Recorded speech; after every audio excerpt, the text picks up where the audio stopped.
بسم الله الرحمن الرحيم الحمد لله والصلاة والسلام على رسوله وعلى آله وصحبه وسلم تسليما كثيرا مزيدا إلى يوم الدين أما بعد. If you look in the chain of verses in the Quran, you're going to find that there's in Surah Al-Baqarah, you're going to find the series of verses on Ramadan. يا أيها الذين آمنوا كتب عليكم الصيام. Second verse is أياما معدودات. The third verse, شهر رمضان الذي أنزل فيه القرآن. 3 verses after each other, consistent on matters directly pertaining to fasting. Suddenly you get to the 4th verse, it's out of topic. It's about dua. وَإِذَا سَأَلَكَ عِبَادِي عَنِّي فَإِنِّي قَرِيبٌ أُجِيبُ دَعْوَةَ الدَّاعِ إِذَا دَعَانِ. Then you go back to the 5th verse, أُحِلَّ لَكُمْ لَيْلَةَ الصِّيَامِ. It goes back to the rules and regulations of fasting. Why was there a verse on dua in between a series of verses directly speaking about fasting? Why would Allah put a verse off topic? Is it off topic? Impossible. Every aspect of the Quran is perfected. There's a break in the verses of the Quran pertaining to the topic of fasting to draw your attention. To draw your attention to the importance of dua, that Ramadan is the month of dua. There's times dua is more likely to be answered. And Ramadan is one of the best seasons for that. Look deeper into that verse. وَإِذَا سَأَلَكَ عِبَادِي عَنِّي فَإِنِّي قَرِيبٌ أُجِيبُ دَعْوَةَ الدَّاعِ إِذَا دَعَانِ. 14 times in the Quran you're going to find, and they ask you, and if they ask you. يَسْأَلُونَكَ وَإِذَا سَأَلَكَ. 13 يَسْأَلُونَكَ, and 1 وَإِذَا سَأَلَكَ. And every one of the times when Allah says, and they ask you, you're going to find قُل, and tell them. And tell them, except one time in the Quran which is about dua. And every one of them, consistent, and tell them, except in dua. If they ask you, there's no and tell them. It comes without and tell them. It's trying to convey to you pure tawheed. That this is a relationship between you and Allah directly. Not even the Prophet ﷺ. No messenger, no wali is between you and Allah. The dua is direct between you and Allah. It's complete tawheed, pure tawheed. And that's why there's no qul in it. The dua is answered at all times in all situations. Allah answers at all times. Days, nights, evening, all situations. Stand and sit and laying in bed.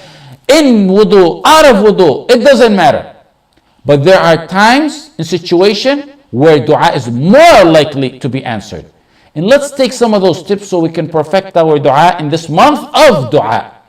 And not only that, but we're never going to stop making dua after, inshaAllah ta'ala. First, pursue the special times.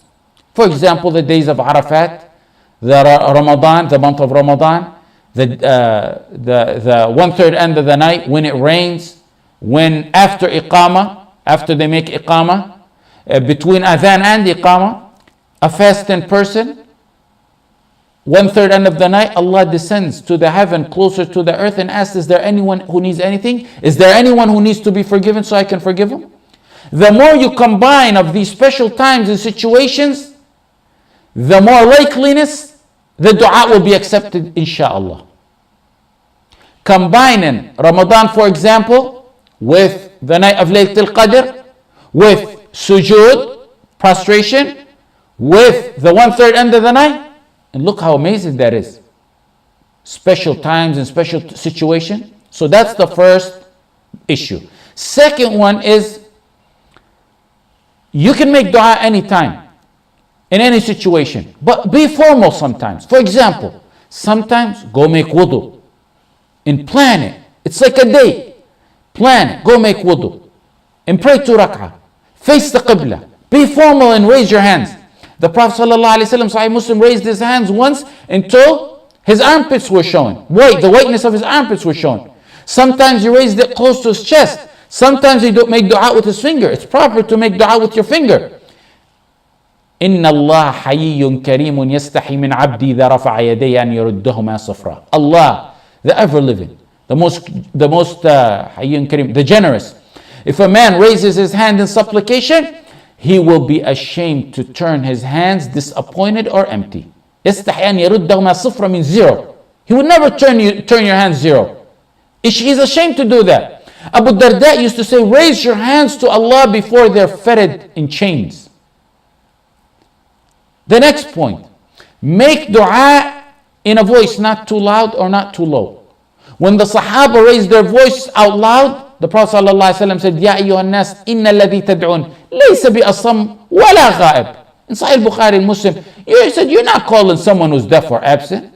And likewise, وَلَا تَجْهَرْ بِصَلَاتِكَ وَلَا تُخَافِتْ بِهَا أُدْعُوا رَبَّكُمْ تَضَرُّعًا وَخُفْيًا. Verses that mean neither not loud nor low. Follow way in between. And that's how one of the manners of dua is. Zakaria, when he praised Allah, Allah praised him for keeping it in between, keeping his voice in between. إِذْ نَادَى رَبَّهُ نِدَاءً خَفِيًّا. A next point on dua. Don't try to overly make dua rhythmic, like a poem. It doesn't really necessarily happen a lot in English. If it happens normally, okay, but to go out of your way and do it, that's wrong. That doesn't happen a lot in English, it happens a lot in Arabic. It's called sajah, where they try so hard and go overboard in trying to make their dua rhythmic. Allah in the Quran says, "Id'u rabbakum tadarru'an wa khufya, innahu la yuhibbul mu'tadin." He doesn't like, when he talks about dua, he said at the end, he doesn't like those who transgress in dua. Some of the ulama consider this transgression, like saying Rahman, Quran, Insan, Bayan, and going out of your way in doing that. Now, even though it's not an issue in English, why I mention it is there's a lesson to it. Why it's disliked by the Salaf, including a direct statement by Ibn Abbas in Sahih Bukhari where he tells his servant not to do that. It's because it takes out of the humility in dua. You need to communicate your dua to Allah sincerely in humility in a way you feel best comes out of your heart. That's the point of dua. It's not about being eloquent. That's not how it works with Allah. In this world, you gotta be eloquent to get some positions.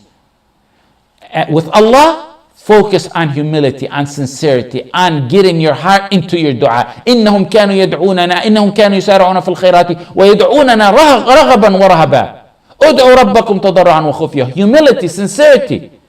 Next, be firm in your dua, knowing Allah will answer you. ادعوا الله وأنتم موقنون بالإجابة واعلموا أن الله عز وجل لا يستجيب دعاء من قلب غافل. In Sunnah Tirmidhi, when you make dua, be firm and have your heart in it. Be firm that Allah is going to answer you. Don't say, oh Allah, forgive me, if you will. If you will. Don't say that. Say, oh Allah, forgive me, period. Firm and know that Allah is going to forgive you. Don't feel hesitant that Allah will not answer you. If Allah answered the shaitan, do you think he'll not answer me and you? The shaitan asked Allah. The shaitan asked Allah, allow me respite until the day they get resurrected. أنظرني إلى يوم يبعثون. Allah said, إنك من المنظرين. You are of those respited. Me and you are not worse than the shaitan. No matter what we did, we're not worse than the shaitan. Even though we have mountains and mountains of sin. If Allah did not reject the dua of the shaitan, will He reject my dua and your dua? Even though non-believers asked Allah, mushrikeen who worship statues, asked Allah sincerely at one point, Allah answered them. When they were in the oceans, in the currents, in the wind was about to drown them, they turned to Allah alone. They left shirk and turned to Allah alone for a moment. Those were people associated partners to Allah. People who Allah knew as soon as He takes them to the shore, they're going to go back to associating partners to Him.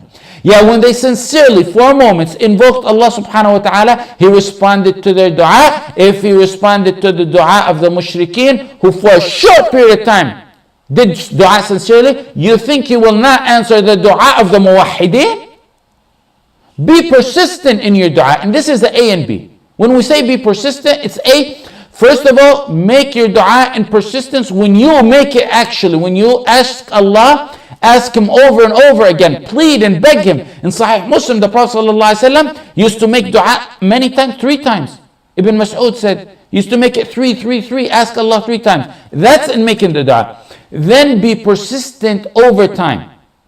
If you don't get it overnight, don't give up. Make dua more and more. And don't you ever say, I'm making so much dua and Allah's not answering me. You negate your dua like that.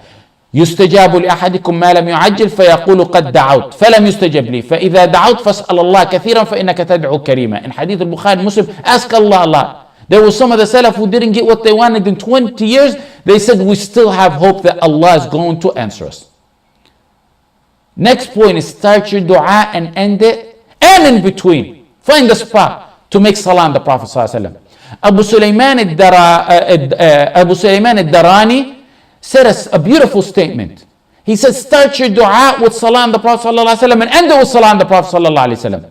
Why? Look at how amazing his statement was. He said, because the salah on the Prophet ﷺ is automatically accepted. And the most generous Allah is not going to accept the beginning and the end and leave out the middle. Always make salah on the Prophet ﷺ in the beginning and end and the middle of your dua. In Sahih al-Tirmidhi, and Ibn Kathir said it's authentic, it's changed, it's authentic. Umar ibn al-Khattab radiallahu anh said, dua is suspended between the heaven and the earth. None of it is taken up until you send your blessing on the Prophet Muhammad sallallahu alaihi wasallam. This may be a personal statement by Umar ibn al-Khattab, because Umar said it. He didn't say the Prophet sallallahu alaihi wasallam said it. But the rule on such personal statements is that they are considered attributable to the Prophet ﷺ, because these are matters of deen. There's no way Umar came up with this on his own. It's a rule on this matter in similar hadith like this. Al-Bayhaqi narrated a similar statement by Ali in Shu'ab al-Iman. In Shu'ab al-Iman said, Ali radiallahu anh said also, like the one on Umar, every dua is not responded to until one sends his blessing out the Prophet Muhammad sallallahu alayhi wa sallam. This hadith is also narrated by Baqi ibn Makhlad from Ali marfu', meaning that Ali said the Prophet ﷺ said it. So it's all attributed to the Prophet ﷺ and by Baqi ibn Makhlad. Do you know who Baqi ibn Makhlad is? Baqi ibn Makhlad is the one I gave a talk, and I think a lot of you were in that talk. The man whose dua got accepted for a prisoner who was taken, and when he made dua, the shackle kept breaking until they finally released him. They said, someone's been making dua for you. Listen to, I think the brothers uploaded that talk. The final matter is, work on your internal matters. And that's very long. This whole topic is very long, but this is a super short summary. For example, repent to Allah before you make dua. Return the rights of others. Turn wholeheartedly to Allah. Give charity. And rest assured, Allah will let you down. He said, ask and I'll give you, and He will. Ibn al-Mubarak said, I went to Medina one time when there was a drought. People went out to make istisqa for a very long time. No one. One day I went to the masjid, I sat next to a black man. He was wearing khash, which is stack clothes, which is rough clothes made out of camel's hair or goat's hair. People had gone for a long time. Allah didn't answer, and I sat next to this black man. Happened to sit in the masjid next to the black man. His clothes was wrapped around his waist and one on his shoulders. And I heard him say, Ya Allah, you blocked the rain on the people to teach the sinners a lesson. Ya Halim, Ya Allah, Ya Halim, Ya Allah, Ya Halim, Ya Allah, the one whose servants see nothing but good for him. Grant them rain. Give them rain now. Give them rain now. Now. Now. He kept saying now. As-sa'a, as-sa'a. Ibn al-Mubarak said, he kept saying as-sa'a, as-sa'a until clouds came from every direction and it began to thunder and rain all over. The giants of the ulama had been going for some time making istisqa. The rich, the poor, the leaders, the laymen. Yet this neglected black man with stacked clothes, the poorest of poorest clothes that they wore at the time, raises his hands in dua and Allah answers him. My brother and sister, as members of the Islamic Ummah, you're held accountable for your shortcomings to your wrong Muslim, the ones who are oppressed. Don't ever let a day go by where you make dua for you, for your family, for your loved one, but also every day include the oppressed and wrong Muslim. So at least when you stand before Allah, you said, Ya Allah, I made dua. Ibn al-Mubarak went to visit Al-Fudayl ibn Iyad after this incident. Both giants, both imams. Al-Fudayl looked at the face of Ibn al-Mubarak. He said, what's wrong, Ibn al-Mubarak? He said, there's other matters that beat us in. People beat us. He told them the story. They were agonized at how people worshipped Allah in secrecy, that they beat them, that they got their dua answered. When he told Al-Fudayl ibn Iyad shouted and fell unconscious. A brother showed me a clip a few days ago of a group of Muslims being in a cell. And a judge, with his chest up high, arrogant, issued the order on those that they be executed. Muslims, a group of wrong Muslims. They walked out and he walked out. They went to prison, he went. The days went on. The clip actually shows then that man, one of them, Talk it. He said, we made Allah, dua to Allah sincerely, that He grant us release from prison with honor. And we persistent on it. And you know, when you're secluded and alone and solitary and you're tormented and tortured, the dua comes from the deep down bottom of your heart. He said, we thought someone one day was going to just come and dig us out of the prison. Or the prison is going to bust open and break, or earthquake is going to break. We didn't know how it was. We knew Allah was going to answer our dua. Suddenly one day someone comes with a key and opens the door. He says, you're free to go home. The world has changed. The leader of the country for a decade is gone and you're free to go home. In this month, activate your ibadah of dua. When you make dua, when you ask Allah, other than all the benefits you're going to get, merely asking Allah, you get reward for. You know how you get reward for reading Quran? You get reward for dhikr. You get reward just for dua. Other than answering your dua, I'm saying. Yes, Allah will answer your dua, but you get a bonus on top of that, that you get reward for merely because it's a ibadah. It's a ibadah. Ad-du'a huwa al-ibadah.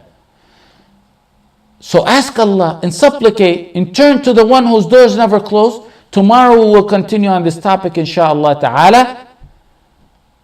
يا ذا الوجه الأكرم يا ذا الوجه الأكرم والاسم الأعظم والعطية الجزلة. We ask you to hasten the release of all our wronged brothers wherever they may be.